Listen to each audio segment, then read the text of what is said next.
মনের মানুষকে বিয়ে করলে এইটাই হয়। দেখেছো কুলেখাড়া শাক এনে দিয়েছে 4 আটি। আমার যেহেতু শরীরটা খারাপ, তার জন্য শিয়ালদা থেকে 4 আটি কুলেখাড়া শাক এনে দিয়েছে। আমাকে প্রত্যেকদিন সকালবেলায় রস করে খেতে হবে।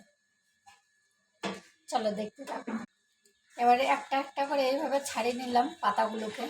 এবার রস করব। মিক্সি বাটিতে নিয়ে নিয়েছি, অল্প একটু জল দিয়েছি। এবার পিষে নিই।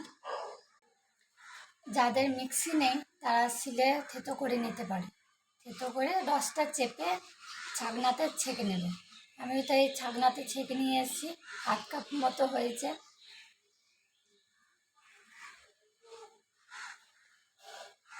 একটু কষ্টা কষ্টা, কিন্তু ভালো, হেভি ভালো।